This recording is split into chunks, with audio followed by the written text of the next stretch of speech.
नमस्कार, न्यूज़ जनमत जागरण में आप सभी का स्वागत है। आज हमारे साथ अवनीश सर जुड़े हुए हैं और अवनीश सर, सबसे पहले आपका न्यूज़ जनमत जागरण में स्वागत है। बहुत बहुत धन्यवाद। आपके सभी दर्शकों का बहुत बहुत धन्यवाद। सर, आप बताइएगा कि कोरोना के कारण लॉकडाउन लगा हुआ है और फरवरी माह में बच्चे का बोर्ड का एग्ज़ाम शुरू होने वाला, लेकिन लॉकडाउन के कारण उनका सिलेबस ख़त्म नहीं हो पाया है। तो इतने कम समय में वो कैसे तैयारी करें? देखिए, बिहार बोर्ड के बच्चों को विशेष करके देखा जाए तो उनके सामने एक बहुत बड़ा चैलेंज है। आप देखिएगा कि फर्स्ट लॉकडाउन हुआ तो उसमें भी अगर मान लेते जो बच्चे अभी 12th का एग्ज़ाम दे रहे हैं उस समय उनका 11 डिस्टर्ब हुआ होगा। जो बच्चे अभी 10th का एग्ज़ाम दे रहे हैं उनका उस समय 9th डिस्टर्ब हुआ होगा। उसके बाद सेकेंड लॉकडाउन लगा तो सेकेंड लॉकडाउन का मतलब कि जो बच्चे अभी 10th में उनका 10th डिस्टर्ब हुआ और जो 12th में उनका 12th डिस्टर्ब हुआ। अभी का सिचुएशन देखा जाए तो फिर से लॉकडाउन है बिहार में, यानी बिहार सरकार जो है बोल रही है कि हर हाल में जो है 1 फरवरी से एग्जाम होगा, लेकिन क्लासेस देखा जाए तो जनवरी के स्टार्टिंग से ही बंद है। लेकिन इस बीच में भी उनके पास एक चैलेंज है कि नहीं, अब एग्जाम हो रहा तो एग्जाम तो देना ही है।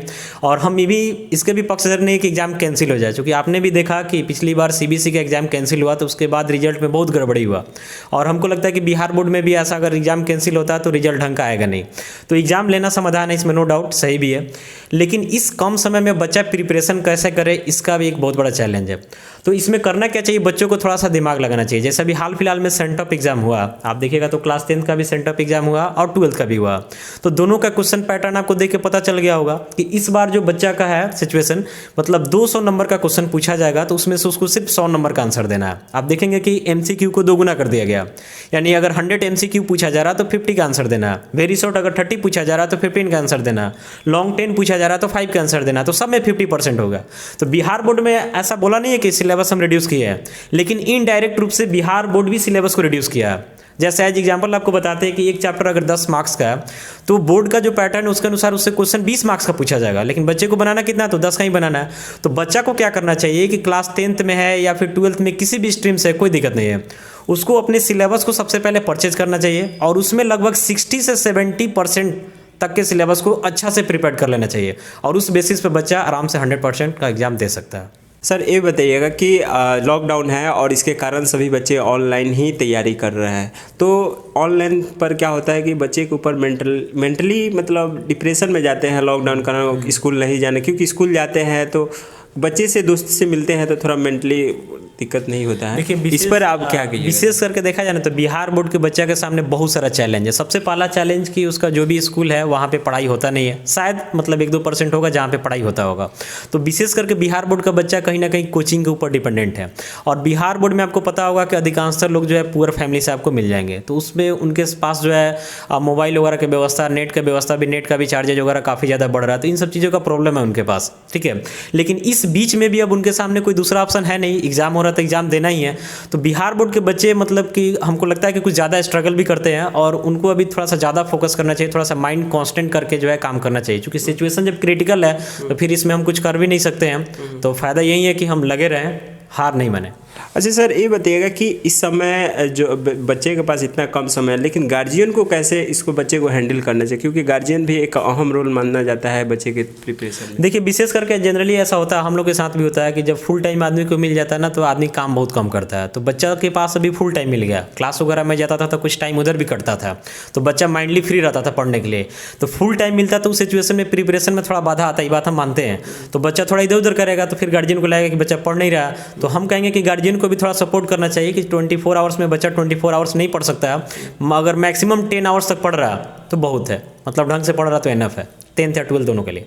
अच्छा सर, क्योंकि अभी लॉकडाउन का स्कूल सभी बंद है और कोचिंग भी बंद है, तो इस समय बच्चे अपने विषय का कैसे तैयारी करें? तो एग्जांपल में जैसे ले मैथ वगैरह ये सब। देखिए, सबसे पहले बच्चा को पता होना चाहिए, अगर बच्चा 10th में है तो 10th का सिलेबस पता होना चाहिए, 12th में तो 12th का सिलेबस पता होना चाहिए। तो सबसे पहले अपने सिलेबस को ले, सिलेबस को लेने के बाद हमने पहले भी इस वीडियो में बताया कि लगभग 60% से 70% सिलेबस को टिक आउट कर ले, मतलब एक मार्किंग स्कीम आता है ना, उसे टिक आउट कर ले और उसमें उसी सिलेबस को टिक आउट करे जिसपे उसका कमांड अच्छा से है और उसको एकदम तगड़ा रिवाइज करे, मतलब कंसेप्ट को पूरा पढ़े और साथ ही साथ प्रॉब्लम को जो है ज़्यादा से ज़्यादा बनाए, एनसीईआरटी पे कुछ ज़्यादा फोकस करे और साथ ही साथ क्वेश्चन बैंक।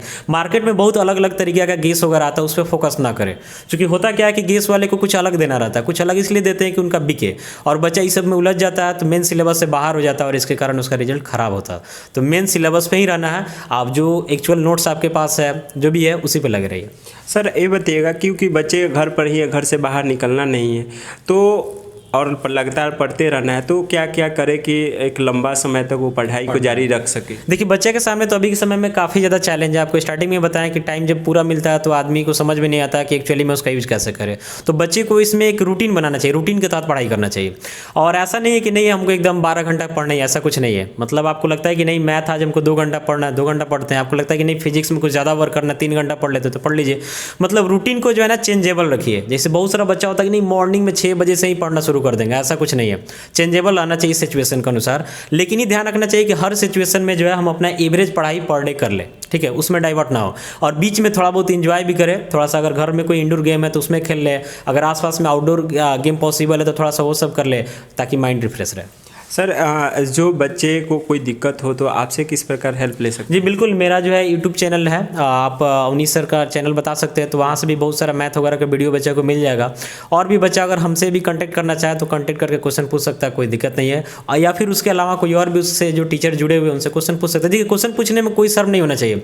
अगर बच्चा का कोई फ्रेंड है जो क्वेश्चन बता सकता है अच्छे से, उससे भी पूछ सकता है। मतलब जहाँ से भी मिल जाए उसको ले लेना चाहिए।